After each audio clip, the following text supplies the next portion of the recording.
Cine Garage. Aquí cabe todo el cine. Con Eric Estrada. Retrovisor. Puentes.me.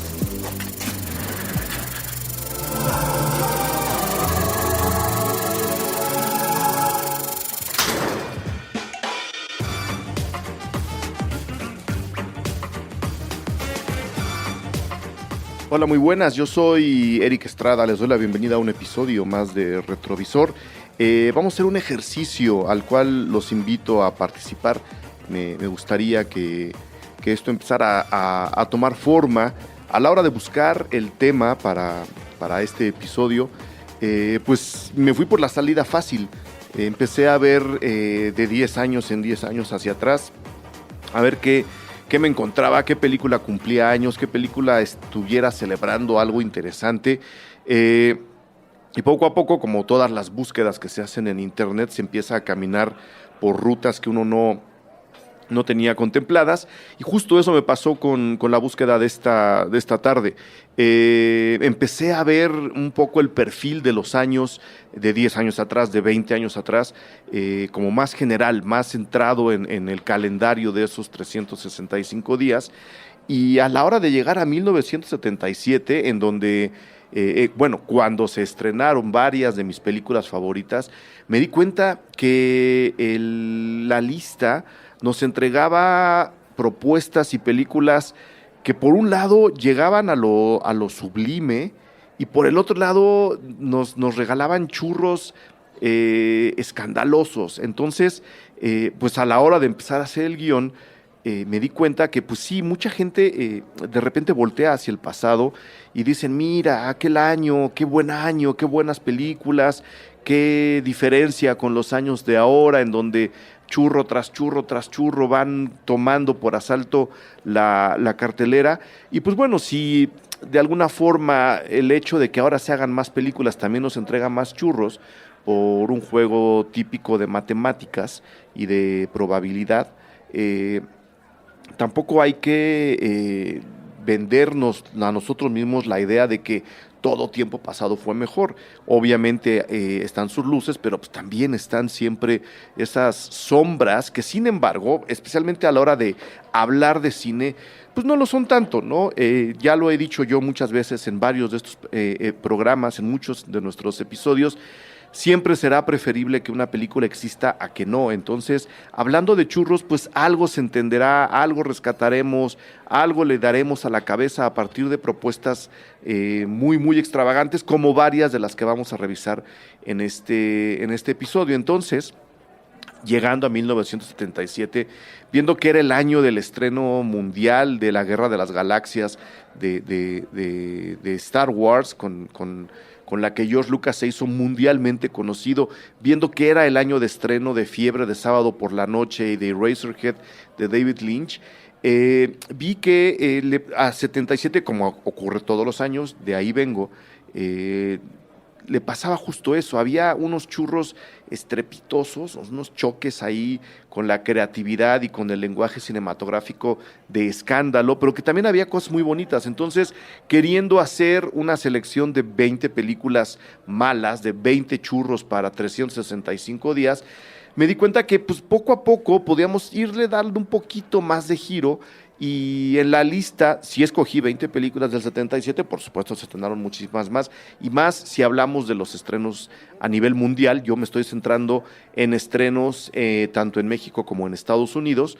No alcanzo ahora en esta pequeñísima investigación muy superficial, pues no alcanzo a recorrer los estrenos en Europa. Eso requeriría además pues un programa de 2 horas, mismo que ahora mismo no tenemos. Entonces empecé a ver y a darle un poco la vuelta, y para poder incluir precisamente a películas como La Guerra de las Galaxias, como el episodio 4 de Star Wars, que empezó como, o sea, de hecho desde el rodaje se le veía como una muy mala película. Mucha gente no creyó en ella, por supuesto. El fenómeno fue ocurriendo a nivel de calle muy poco a poco. Entonces también incluí películas que pintaban para ser churros estrepitosos y al final acabaron entregando algo, ¿no? Mínimamente algo. Entonces, en lugar de tener 20 churros para 365 días, tenemos 20 películas para entender más o menos qué es lo que ocurría hace 40 años en las carteleras mundiales y por qué había directores a los cuales se veía con muchísimo recelo, como era el David Lynch de Eraserhead, que acabaron transformando la historia de ese mismo cine y, por supuesto, la historia de muchas más personas a la hora de ver sus películas. He de decir, por supuesto, ¿no? El año y la matemática me dan toda la razón. Todas las películas que van a ver aquí, excepto una que otra que pude ver en cine, en matinés mágicas, en cines de barrio, pues todas las vi, por supuesto, no en el año del 77, y pues muchas las revisé solamente en VHS o incluso en Betacam. Pero podría decir van a ocurrir cosas muy extrañas. Por ejemplo, Annie Hall nunca la he visto en cine, que es del mismo año, es de Woody Allen. La espía que me amó de Louis Gilbert tampoco. Los duelistas de Ridley Scott, ahora llegaremos hacia allá, tampoco la he visto en cine. Pero Nueva York de Martin Scorsese sí, y prácticamente el resto de las películas, las que están calificadas como churros o las que calificarían como churros, sí las pude ver en cine, en esas matinés de sábado en donde mis papás me botaban toda la mañana o todo el día, yo creo. Entonces, voy a ir más o menos señalando cuáles alcancé a ver en sala cinematográfica en 35 milímetros, algunas de ellas, incluso en 70, no solo en los años cercanos a mi infancia, sino pues mucho después, funciones especiales en festivales o en estrenos o en reestrenos, para de nuevo perfilar ese mágico, yo lo veo ahora así, 1977 a través de 20 películas, y creo que si nos vamos más o menos por orden de, si comenzamos con el número uno del número uno, que es realmente lo que quiero decir, tendremos que empezar con Star Wars, con el episodio 4 de la Guerra de las Galaxias, que se llamaba Una Nueva Esperanza, dirigida por George Lucas, estrenada en el 77, con un recelo tremendo de parte de la Fox. La Fox no creía en esta película, la mandaron a un estreno ahí medio perdido, y poco a poco la película se convirtió en lo que es ahora, no solo una marca, una franquicia, un modo de vida, sino un fenómeno cultural que ha trascendido a la propia película y al propio cine. Pero sí, y ahí están los cuentos, y no me dejarán mentir todos aquellos que son especialistas en Star Wars. Aquí mismo en Puentes hay un programa dedicado al fenómeno cultural que es Star Wars, no exclusivamente a las películas. Hay muchas declaraciones de los actores. Alec Guinness, creo que el más famoso de ellos, en donde dejan claro que pues, desde que leyeron el guión y desde que empezaron un poco a memorizar lo que tenían que decir frente a la cámara, ellos tenían muchísimo miedo, se les hacía una película enteramente absurda, que lo es además, ¿no? Llena de nombres raros, de situaciones improbables, que las tiene o sea, la película es de una improbabilidad gigantesca, pero eso no le quita que al final haya encontrado un público muy fiel, con una historia que la vinculaba muy directamente con grandes clásicos del cine. Hombre, la hizo George Lucas, que no es ningún tonto. Entonces, poder darle la vuelta a historias clásicas, a historias típicas del cine a través de un mundo tan improbable como el de la Guerra de las Galaxias, no es poco trabajo. Entonces, ahí es donde uno encuentra un poco la vuelta de ese año, del 77, como del no quiero hacer lo que estoy haciendo, pasamos al mira qué trancazo le dimos. Está Star Wars en el primer lugar, ¿no? Esta película despreciada por su propia distribuidora, impulsada por la necedad de George Lucas, que miren hasta dónde llegó, y que se convierte en el fenómeno cultural no solo de esa década que ya estaba muriendo, sino de las 40 que le siguen, ¿no? De las 4 que le siguen, los 40 años que vienen después de Star Wars. Entonces, no había manera de dejar de mencionarla, a pesar de que en ese mismo 77 muchos directores importantes también presentaron películas. Esas películas sí las dejé de lado, porque probablemente merezcan mayor atención en otro momento, y ahí es donde comienza el ejercicio que yo les quiero proponer. De esta lista de 20, creo que solo hemos hecho programa de Star Wars, por eso la mencioné antes, y en consecuencia pues no puedo prometerles otro episodio de Star Wars, a menos que lo hagamos con la Alianza Rebelde o le demos una vuelta por en un guión, ¿no? Que nos permita hablar otra vez de la misma película, pero todas las demás están sujetas a votación para decir, oye, ya diste detalle de esta película, hazte un programa entero de ella. Entonces, ahí está la propuesta. Yo voy a lanzar el resto de la lista, las 19 que me faltan. Voy a hablar más o menos 2 minutos de cada una de ellas para llenar el programa. Quiero decir, para que ninguna se quede fuera de él. Y ustedes escogerán si en algún momento quieren que se haga un programa dedicado únicamente a una de estas 20 películas, que ya van a ser 19. En el segundo lugar me encontré una verdadera joya del mal gusto, que se explica por muchas razones. La película se llama Orca la ballena asesina, dirige Michael Anderson y se estrenó en el 77 con Richard Harris y Charlotte Rampling, una de las mejores actrices que ha tenido el mundo desde 1977. ¿Y por qué menciono rápidamente a Charlotte Rampling?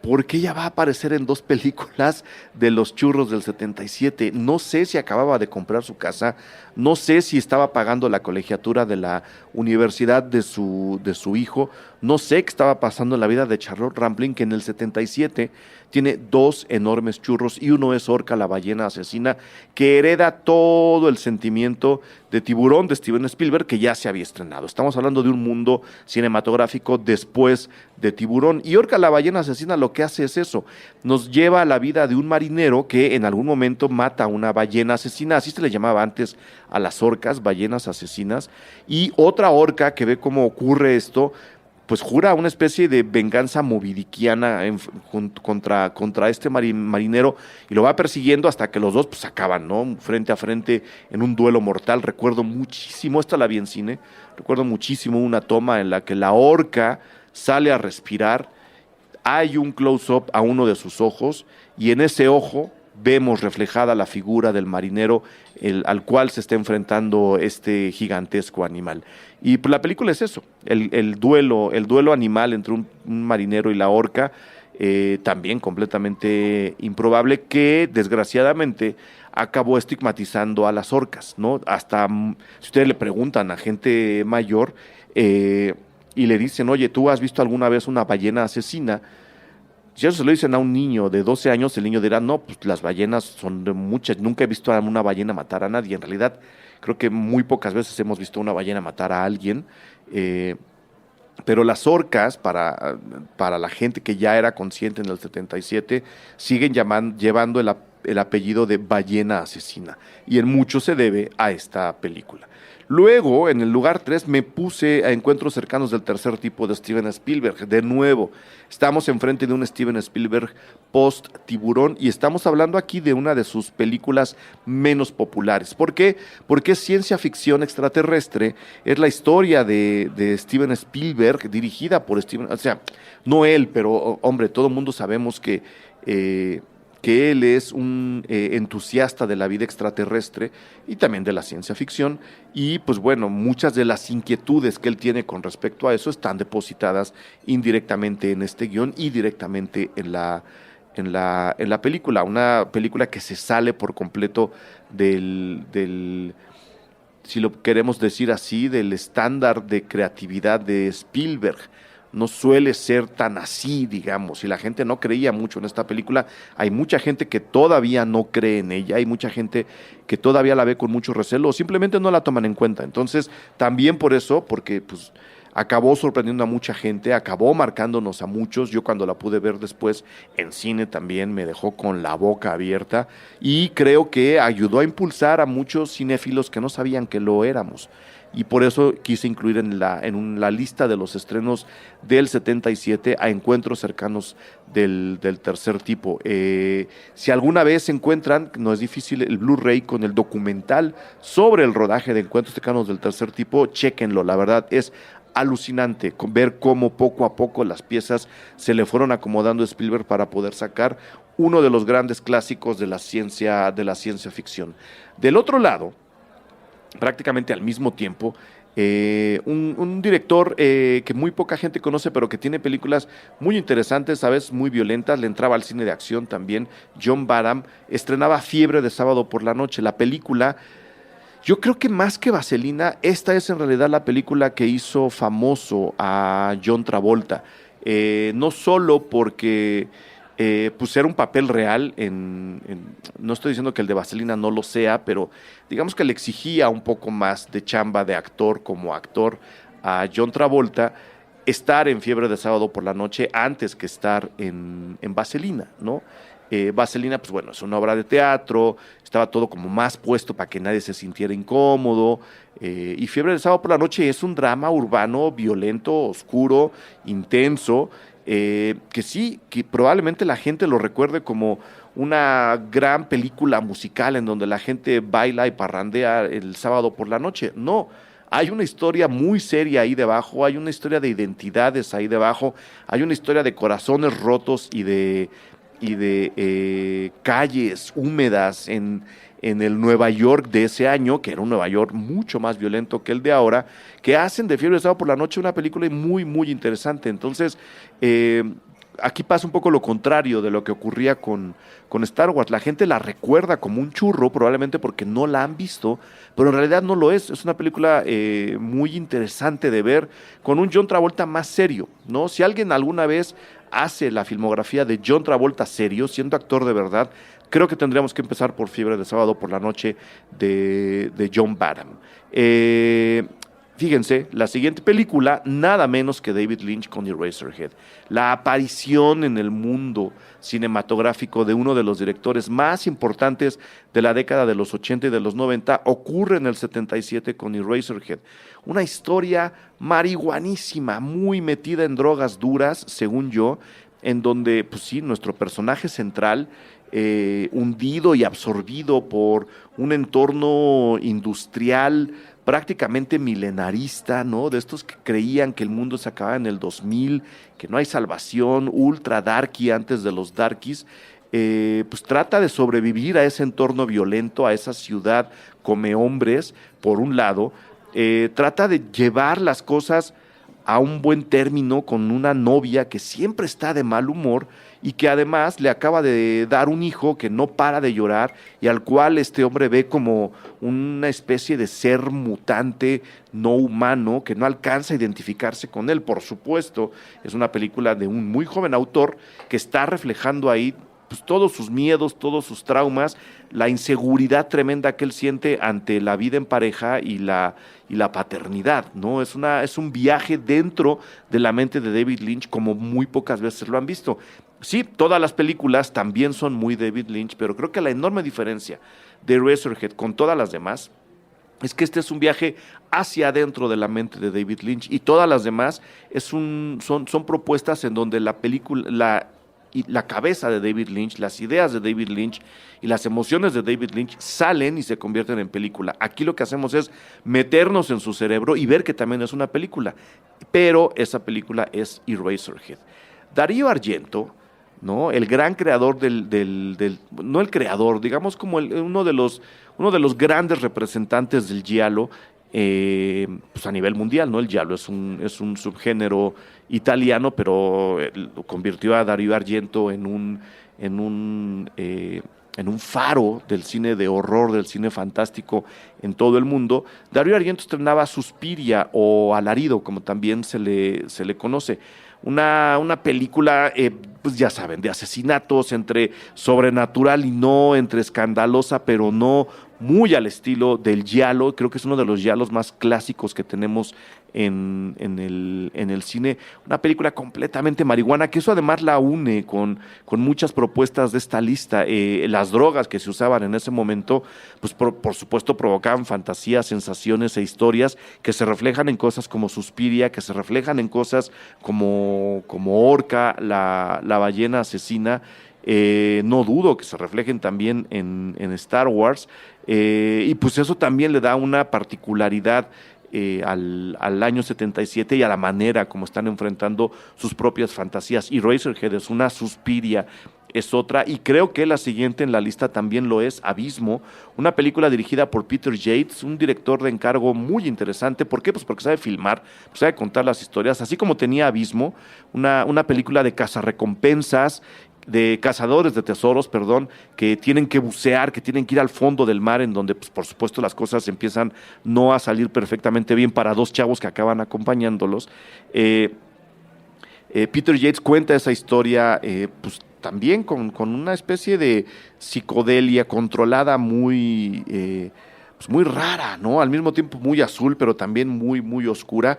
Peter Yates después tiene también otra marihuanada, un viajezote que se llama Kroll, una película de acción estilo Conan el Bárbaro, pero pues más para niños, ¿no? Yo Abismo la vi en cine, Suspiria no la he podido ver en cine, y Razorhead sí la vi en cine, en un ciclo que hizo la UNAM después, cuando yo estudiaba mi carrera, y Razorhead la vi, esa, en cine. Fiebre de Sábado por la Noche la vi en una matiné. Obviamente yo era un niño que no podía ver esa película, pero pues la pasaron a la hora de los niños.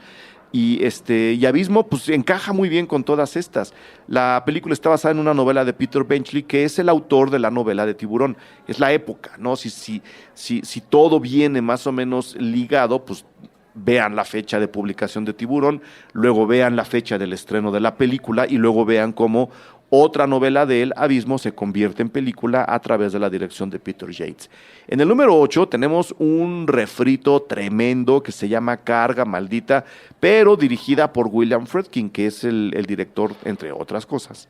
Un director muy interesante, un director muy valioso al cual yo admiro mucho, es el director del Exorcista. Pues bueno, en Carga Maldita, lo que hacen descaradamente es copiar casi plano por plano una película francesa bien bonita, bastante más vieja, que se llama El Salario del Miedo, en la que unos trabajadores que están en Sudamérica, la película no especifica muy bien qué parte de la jungla sudamericana está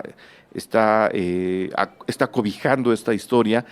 Trabajan en perforaciones petroleras. En algún momento pues hay una explosión, hay un incendio en una de estas plataformas que tiene que ser sofocado con otra explosión, y pues bueno, los mandan por un camión lleno de nitroglicerina para provocar esta explosión, poder apagar el incendio, y por supuesto hay una recompensa sobre eso.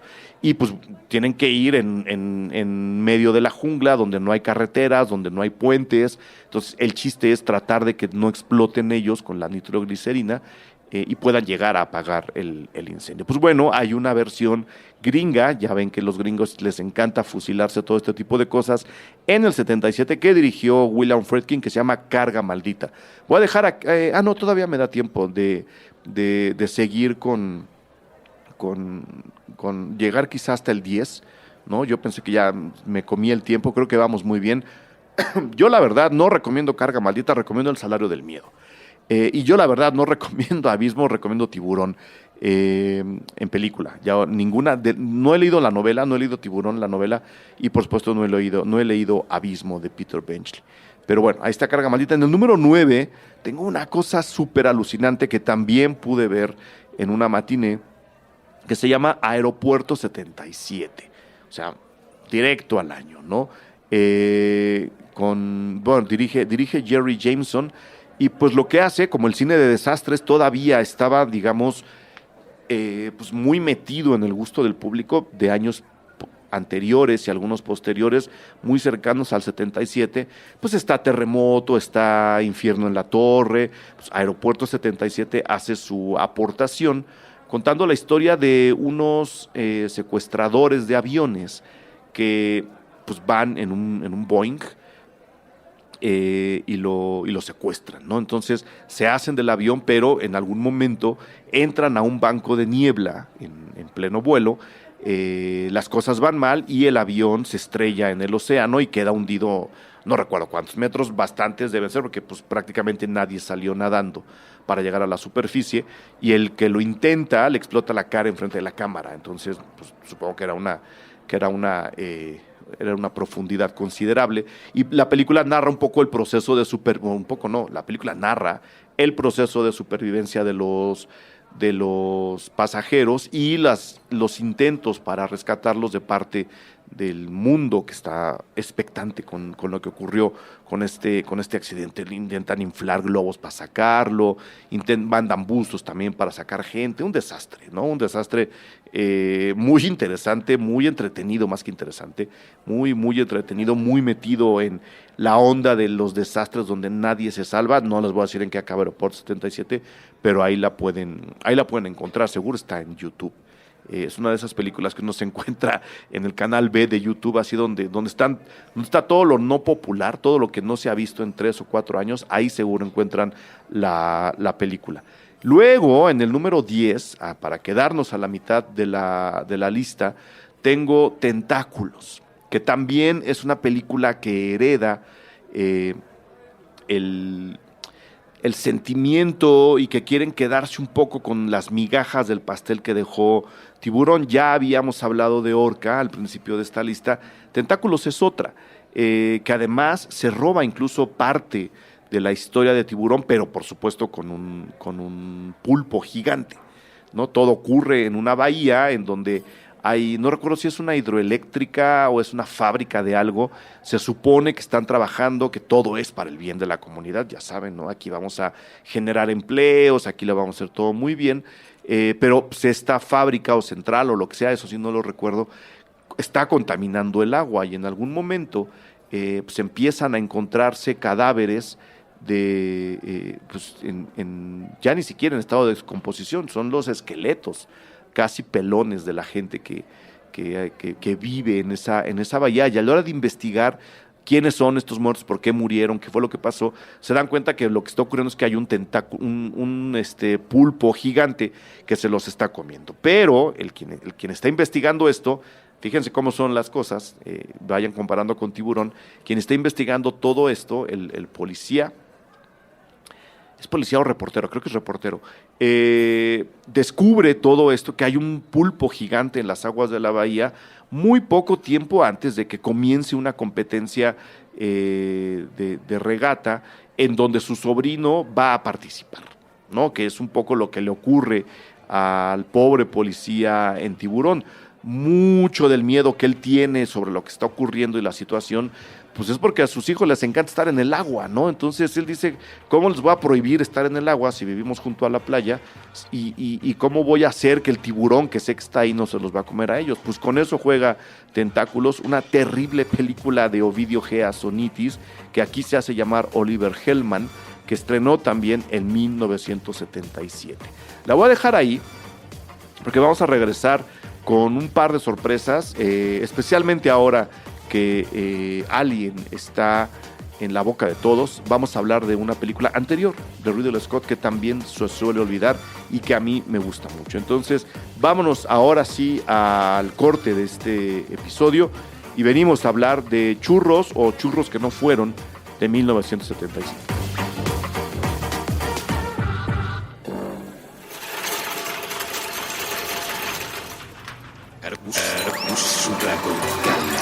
Aquí todos estamos locos. Con Rafael López. Nuevo episodio todos los viernes a las 8 a.m. Puentes.mm. El principio y el final de un puente son relativos. Dependen de la orilla por donde el viajero inicia el camino y la dirección a donde quiera llegar. Puentes.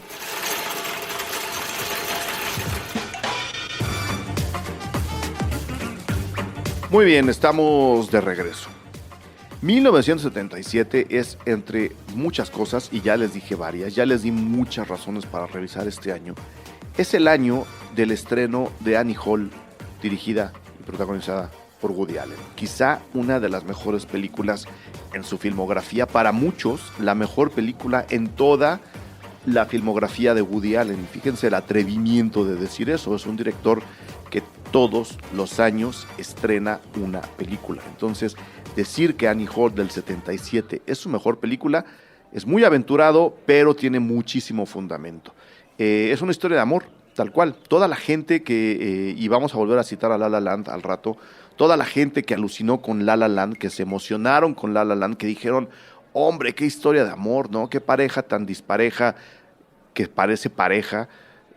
Tienen que ver a Annie Hall, tienen que acercarse a este Woody Allen, al Woody Allen de los 70 y de comienzos de los 80, un Woody Allen completamente diferente al que tenemos ahora, por supuesto, y que en consecuencia pues hacía películas diferentes, contaba otras historias, y esta yo creo que es una que deben de conocer, verdadero poema. A mí es una película que me gusta mucho, sí creo sin atreverme a decir que es la mejor película de Woody Allen, creo que sí está en un top 5 de su filmografía, ¿no? Creo que sí, es una película que explora mucho de ese Woody Allen, pues todavía joven, ¿no? Energético, que está queriendo comerse el mundo, que sabe que lo puede hacer, pero que lo cuenta todo a través de una historia de amor que se llama Annie Hall. Entonces, ahí se las dejo, por eso quería empezar este nuevo... esta segunda parte del episodio con ella. Creo que es una referencia obligadísima para la gente pues, que se dice cinéfila, que lo es de verdad, ¿no? No que se dice, sino que lo es, que no necesitan el letrero, sino que lo traen grabado en el corazón. Creo que Annie Hall es una película que tienen que revisar y revisar varias veces, y ahí está, ahí se las dejo. Ese mismo año, dirigida por Louis Gilbert, se estrena La espía que me amó, una película de James Bond, ambientada por completo en la Guerra Fría. 77 pues es plena Guerra Fría, estamos en el corazón del enfrentamiento entre el bloque soviético y el bloque capitalista en el mundo. Y lo que hace El espía que me amó es contar la historia de James Bond tratando de resolver uno de sus famosísimos casos, ya saben ustedes cómo es James Bond, pero auxiliado por una agente de la KGB, la policía secreta del bloque soviético, que por supuesto no se enamora de James Bond. Es una típica película de esos años, de ese James Bond, que todavía no era tan extravagante como ocurrió después con Roger Moore, que todavía tenía, digamos, algo de humanidad antes de explotar de manera muy indecente en los 80. Este es todavía un James Bond muy clásico. Tan clásico, ¿no? Tan clásico y tan James Bond, que es justo la película en la que se inspira muchos años después Austin Powers para hacer The Spy Who Shagged Me, la espía que me cogió, que es con como debió haberse llamado en español esa película de Austin Powers. No me acuerdo cómo le llamaron, seguro fue una cosa completamente ridícula, pero bueno, del espía que me amó debimos haber pasado al espía que me cogió, que es como se llama en realidad la película de Austin Powers, que hace muchas referencias, lo hace siempre con todos los James Bond, pero aquí lo hace de manera mucho, mucho más directa, particularmente a este. Luego, todos los fans de Wes Craven deben tener muy presente en su memoria, y si no la han tenido presente en su memoria es porque no la han visto, la película que estrenó en 1977 que se llama The Hills Have Eyes, que después, por supuesto, tuvo su versión, que la volvieron a hacer, para mí le dieron en la torre. Wes Craven estrena The Hills Have Eyes en 1977, esta historia de una familia que va viajando por los Estados Unidos. Por supuesto el coche se les descompone y por supuesto se les descompone en el peor lugar del mundo, ¿no? En un territorio de nadie, en donde vive una panda de salvajes desquiciados que por supuesto van a hacer sufrir a esta familia literal hasta la muerte, ¿no? Es el Wes Craven enérgico, es el Wes Craven joven, es el Wes Craven lleno de potencia, y se deja ver muy bien en The Hills Have Eyes. Es la tercera película de Wes Craven, eso creo que es interesante decirlo. Es la tercera película de Wes Craven, después de The Last House on the Left, que fue su debut, y después de The Fireworks Woman, que hizo después, y se nota, ¿no? Si The Last House on the Left les gustó, The Hills Have Eyes tiene todavía un toque extra de Wes Craven, un poquito más de violencia, y creo que la van a disfrutar. Si no la han visto, se encuentra perfectamente bien en Blu-ray, no es nada difícil conseguirla, y probablemente en alguno que otro servicio de streaming por ahí. Entonces, échenle un ojo, no se van a arrepentir. Ridley Scott. ¿Qué estrena Ridley Scott en los años 70, particularmente en el 77? Una película bien interesante, muy seca hasta donde la recuerdo. Esta tampoco la he podido ver en cine. The Hills Have Eyes tampoco, El espía que me amó tampoco.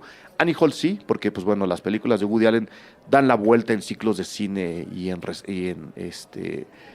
revisiones que luego se hacen tanto en la universidad como en la Cineteca. Los Duelistas no la he visto en cine, pero mi memoria de ella es de una película muy intensa, pero muy seca. Un Ridley Scott que ahora está completamente olvidado, que se daba tiempo para que se construyeran las escenas enfrente de la cámara, tomas largas, un cine mucho más demandante, un cine mucho más reflexivo. Y lo que está contando es justo la historia de dos duelistas, ¿no? Uno es Harvey Keitel, está Kit Carradine en el reparto también, está Don Albert Finney en el reparto. Creo que recuerdo muy bien que Harvey Keitel era uno de los duelistas, y sí me parece que el otro es Kit Carradine. Y es eso, un día en la Francia después de Napoleón, dos señores tienen un desencuentro, se retan a duelo y pues es como en el box, ¿no? Pues ahora ganaste tú, al siguiente te reto yo a ti. Y así van enfrentándose en duelos, preparándose para los duelos, pensando, comiendo, viviendo para los duelos. Porque entre uno y otro van a lo largo de 10 años. La película repasa más o menos 10, 15 años en la vida de estos dos, que lo único que están obsesionados con vencer al otro en un duelo a muerte. Lo que pasa es que no ha ocurrido, entonces la película nos va contando cómo esta obsesión los va llevando al siguiente duelo y al siguiente duelo y al siguiente duelo. En una historia, repito, muy retratada de una forma muy parca, ¿no? Muy bonita, ¿no? Una lluvia de imágenes realmente emocionante, pero que nos mete en un mundo, curiosamente, para que vean, aquí es donde se ve el genio de alguien como Ridley Scott. Sí, ahí está Covenant, todo lo que ustedes quieran, pero ese es un Ridley Scott. Este otro Ridley Scott de veras está demostrando dominio del lenguaje, y de veras está demostrando conocer para qué sirve un encuadre cinematográfico, porque es el duelo, ¿no? La esgrima, pues es algo realmente muy poco cinematográfico, ¿no? Los duelos del western, con el vaquero parado de un lado, el vaquero parado del otro, con el pueblo, la gente que observa, es muy cinematográfico. El western es un género del cine. Los duelos en espada no lo son. ¿Por qué? Pues porque son muy pocos cinematográficos. Pues Ridley Scott cuenta una historia de 10 años justo con eso, y lo cuenta en cine, y lo cuenta en un cine con diálogos parcos también, hasta donde recuerdo, y con mucho poder de la cámara, a pesar de que son tomas largas, y a pesar de que no es el Scott que todo mundo recuerda, pues porque la mayor parte de la gente que habla de Ridley Scott solo ha visto Alien, ¿no? Entonces, éntrenle al otro Ridley Scott, muévanse hacia los duelistas, dejen que la película se siente y se asiente, y van a ver qué padre película se van a encontrar y qué Harvey Keitel van a tener enfrente. Harvey Keitel, pues sí, también todo mundo lo recuerda por Pulp Fiction, pero les repito, chavos, el cine no se inventó en los 90. El cine en los 90 ya tenía 100 años, ¿no? Vámonos para atrás, vamos a echarle tiempo, vamos a echarle también arena a la historia. Vean a este Harvey Keitel y entiendan después por qué este Harvey Keitel está trabajando con Tarantino, ¿no? Creo que es un ejercicio que se puede hacer muy bien, porque la película también se consigue. En 1977 estrena una cosa muy extraña que se llama Exorcista II, El hereje. Es decir, la segunda parte del Exorcista. Y es eso, la historia de esta chica que ya conocimos en la primera, que de repente siente que pues al final de cuentas ni le hicieron también el exorcismo, como que algo se le retuerce por ahí en la tripa, ¿no? Hay como borbotones de espíritus malignos todavía en su cuerpecito. Entonces ella recurre a un nuevo exorcista, que tratando de aliviarla a ella, también se involucra en una investigación en donde se trata de averiguar por qué fue que el exorcista anterior murió, ¿no? Y eso, por supuesto, involucra a la chica, y ahí se hace un caso muy, muy revuelto. A mí la película no me gusta, pero se me hace muy interesante que la dirija John Boorman, un director también por encargo, pero propositivo, ¿no? Que acaba dándole a cada película el sello que la película necesita, no necesariamente el suyo, sino el que la película necesita para poderse vender, poderse estrenar y sobre todo poderse ver. Él le mete ese sello a la película. Nada más hay que ver hacia atrás para darse cuenta de cómo lo hace. La película inmediata anterior es una cosa tremenda que se llama Sardos, una ciencia ficción de encuerados, completamente incoherente, una cosa muy extraña, también muy pacheca, también muy metida en el uso de drogas recreativas, en donde Sean Connery, que es Sardos, actúa al lado de Charlotte Rampling. Otra vez aparece el nombre de la gran actriz que repito, seguramente estaba comprando una casa o debía un par de colegiaturas, porque se avienta el Zardoz con John Boorman antes de que John Boorman dirigiera Exorcista II, el hereje. ¿Qué hizo John Boorman después del Exorcista II? Excalibur, una película que a mí me parece alucinante por varias razones. También es una película muy lisérgica, muy psicodélica, los brillos son exagerados, los colores también, Helen Mirren ahí se ve guapísima y está contando la leyenda de Excalibur, la espada del rey Arturo, ¿no? Muy cercano a la leyenda tradicional, con sus desvíos, por supuesto, que por supuesto ahora se tendría que revisar a propósito del estreno de Rey Arturo, la película dirigida por Guy Ritchie. Excalibur es, la verdad, un alucine, un viaje. Se metan o no se metan lo que ustedes se metan, la película en sí es un viaje, es una película que nos va envolviendo, que nos va metiendo en una espiral de narraciones, de mundos alternos. Ahí hay un Merlín, ¿no? Muy, muy cósmico, un Merlín muy maléfico también. Engaños, ¿no? Hay desnudos toda la película. Es una película bien padre, muy intensa, muy suave al mismo tiempo. Sí nos confunde y nos llena de dudas, pero es una película muy fácil de ver porque el tono y los colores y todo lo que está alrededor es muy fácil, es muy boscoso, digamos, ¿no? Uno padece de repente perdido en el bosque, pero todo lo que lo rodea es enteramente placentero. Eso pasa con el Excalibur de John Boorman, que en el 77 estrenó una cosa llamada Exorcista II, el hereje. Al lado de esto, nada menos que don Martin Scorsese, con una de las películas que todo mundo desprecia de su filmografía. Esto es como, muchos dicen que es el churro de Martin Scorsese, New York, New York, que cuenta la historia, quien lo haya visto, de un saxofonista que se enamora de una cantante y poco a poco sus vidas profesionales van creciendo, pero ese crecimiento profesional acaba perjudicando a la relación que ellos dos quieren construir.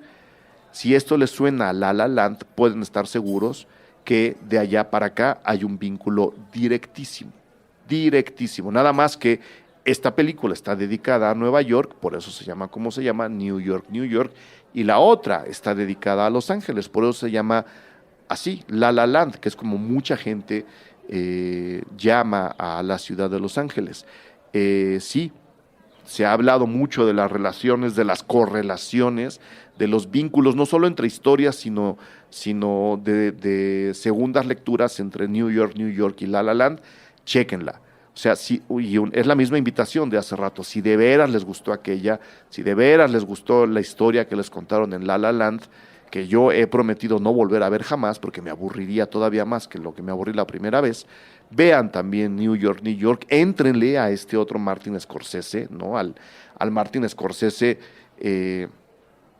digamos, menos gangsteril, y disfrútenlo. Creo que es una película que tenemos que rescatar, también fue del 77, y ahí la vamos a dejar con Martin Scorsese, porque, bueno, New York, New York no la pude ver en cine, El Exorcista tampoco. La que viene sí, en una de esas, y probablemente la vi al lado de Orca, la ballena asesina, El Búfalo Blanco, de 1977, de J. Lee Thompson, con el gran Charles Bronson. Estamos en el siglo XIX, y es otra vez una de estas películas que jalan todo lo que hay que jalarle a Tiburón y se lo traen 3 años después a una película de enfrentamiento entre animales y seres humanos. Yo decía hace rato en tono de broma, en el 77 seguramente se hizo una película en contra de la vaquita marina para provocar su extinción, y hasta ahora están teniendo éxito, porque creo que en este año, y probablemente uno antes y uno después, los seres humanos nos enfrentamos a todo tipo de animales. En el mismo 77 hay una película, pues ya hablamos de tentáculos, de Orca, hay una película de hormigas gigantes también, ¿no? O sea, sí hay como una especie de, vamos a pelear contra los que no hablan, contra los animales, vamos a darles en la torre. Y El Búfalo Blanco, con todo y que está basada en una novela, que tiene más o menos un tono serio, pues un poco es eso, ¿no? El embestir a los que nos embisten. Él ahora en contra de un mítico búfalo albino, que es como le llaman en la película, estilo western, ¿no? Es un cazador cazador vaquero, interpretado por supuesto por Charles Bronson, que al lado de un nativo americano salen a los paisajes nevados a buscar un búfalo albino que por supuesto se las sabe todas y los va a hacer sufrir y los va a engañar y los va a llevar a su territorio y los va a meter en lugares donde ellos no conocen con toda la inteligencia del mundo. ¿Por qué? Pues porque lo que estamos haciendo es emular a Tiburón. Tiburón exploraba pues bastante más las motivaciones de Moby Dick, por ejemplo, y jugaba mucho con los miedos humanos, hasta donde recuerdo el Búfalo Blanco es más la resaca de eso, vamos a ver cómo Charles Bronson caza al búfalo a costa de su propia vida, ¿no? Arriesgándolo todo. Es una película muy mala hasta donde la recuerdo, pero pues que como curiosidad está ahí y está por supuesto en esta lista, en donde también está don Luis Buñuel, que en el año de 1977 estrenaba El oscuro objeto del deseo, un guión que escribió en colaboración con su amigo Jean-Claude Carrier, y que pues es un poco lo que teníamos en el Luis Buñuel de esos años, ¿no? Es su etapa francesa, por supuesto. Luis Buñuel ya no está filmando en México, está filmando su etapa francesa. Y lo que está haciendo es eso, dejar un poco de testamento crítico a la humanidad, un poco viendo cómo se nos dejaba venir un capitalismo brutal y un modo de vida de clase media, hipócrita, ultracomodina, ¿no? Con vicios y con lujos muy rebuscados, por ahí entre el oscuro objeto del deseo, ¿no? La historia de un hombre, la historia en flashback, además toda la película es una lluvia de flashbacks, que nos va a decir por qué está obsesionado con una mujer a la cual conocemos en la primera parte de la película, muy, muy al comienzo. Y va por ahí justo esta exploración de la doble moral burguesa, de la doble moral urbana capitalista, con una película que nos deja muchas preguntas, que nos obliga a analizarnos y a analizarla.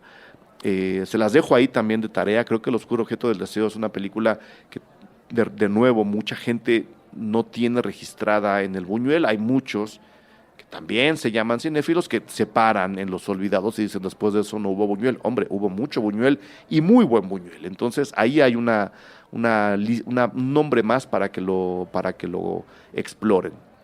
En el 77, Juan López Moctezuma, un director muy peculiar en el cine mexicano, vamos a grabar con 2 películas mexicanas, estrena Alucarda, que es un poco, pues sí, una historia de terror psicótico, que tiene una ola de seguidores, o sea, no en la historia, la película es tan psicótica y está tan metida en el terror mexicano, de drogas duras también, que una vez estrenada y habiéndonos contado esta historia de presencias sobrenaturales y de posesiones y de una chica maligna, ¿no?, que se enfrenta a la moral cristiana, la película genera un movimiento de fanatismo y de amantes de la película que sigue funcionando a la fecha.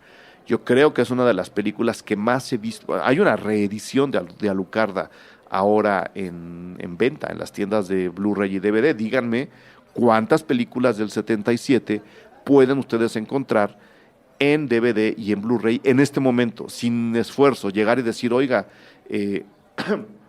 tienen copia de Alucarda, y van a ver cómo inmediatamente se las dan. Pocas películas del 77 mexicanas tienen esa gran ventaja, y Alucarda lo es porque se convirtió en película de culto. Es tan delirante y es un horror al mismo tiempo, lo repito, tan mexicano, que pues bueno, hay seguidores, la gente se reúne a verla, función en que se programa, función que se agota. Hay un documental que se llama Alucardos, que nos cuenta lo que sucedió alrededor de un par de fans de la película que en algún momento se cruzan en el camino con Juan López Moctezuma, director de la misma, que estaba también viviendo en su propio delirio, ¿no?, que acabó fuera de su propia cabeza. Vean Alucarda si les gusta el terror. Si no les gusta el cine de terror mexicano, véanla también, porque les van a dar una enorme sorpresa. Les van a demostrar que el cine de terror mexicano tiene mucho que contar y que se hace bien desde hace mucho tiempo. Ahí la voy a dejar. El número 20, vamos a cerrar con otro de esos churros que todo el mundo dice, ay, ¿cómo es que vamos a ver eso, profe? Pues bueno, Tintorera, de don René Cardona, se estrena en el 77. La historia de pues, dos tiburoneros o dos cazadores de tiburones que pues nadie les cree, ¿no? Uno es Andrés García, ¿no? O sea, nadie les cree porque además son malos actores, está mal actuado, allá anda Hugo Stiglitz, que mientras están cazando a una tintorera, están tratando de buscar a una tintorera que asola las costas del Caribe mexicano, se lían con una chica guapa que, si mal no recuerdo, viene de Inglaterra, con la que intercambian todo tipo de fluidos por separado y juntos, ¿no? Entonces, se ha convertido también en una película de culto por varias razones.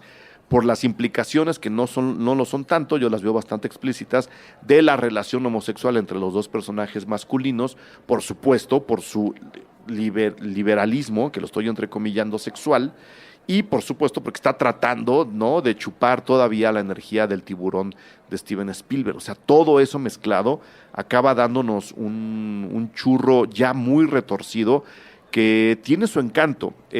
Yo no voy a negar que es una mala película, pero creo que es una película que ahora, recontextualizándola, viéndola desde el 2017, tiene sus peculiaridades, tiene sus aportes involuntarios a la historia del cine mexicano y, por supuesto, a las propuestas del cine mexicano, incluso gay, ¿no? Creo que ahí muchos cinéfilos también encontraron un tema que probablemente la película no quería desarrollar, pero que acaba estando presente en la película. Esta sí estoy seguro que está en YouTube, la pueden encontrar sin ningún tipo de problemas, pero se las dejo de tarea. Esta no la he visto en Blu-ray, de hecho yo la vi en VHS. Probablemente por ahí la volví a ver en un ciclo de cine en la Facultad de Ciencias Políticas, pero es una gran curiosidad, por eso no quise dejarla fuera de esta lista. Esas serían las 20 películas que compondrían el abanico que quiero proponer para 1977. Star Wars, Orca la ballena asesina, Encuentros cercanos del tercer tipo, Fiebre de sábado por la noche, Eraserhead, Suspiria o Alarido. Si la van a buscar es probable que alguien por ahí la tenga más bien como Alarido antes que como Suspiria. Abismo de Peter Yates, Carga maldita, que repito, vean más bien El salario del miedo, pero ahí está Carga maldita. Aeropuerto 77, Tentáculos, que es horrible, Annie Hall, La espía que me amó, The Hills Have Eyes, Los duelistas, Exorcista 2, El hereje, New York, de Don Martin Scorsese, El búfalo blanco con Charles Bronson, El oscuro objeto del deseo de Luis Buñuel, Alucarda y Tintorera de René Cardona.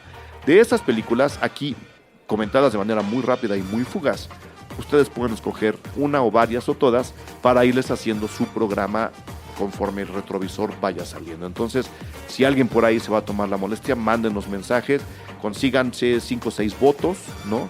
Vamos a ver si podemos revisar la película completa, creo que algunas de ellas se consiguen y les dedicamos su programa, pero sí necesito que me las pidan, porque si no, no se vale. Ahí está el 77 en películas, ahí está el retrovisor de esta semana.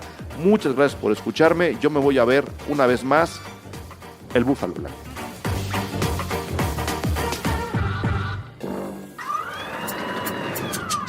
Cine Garage.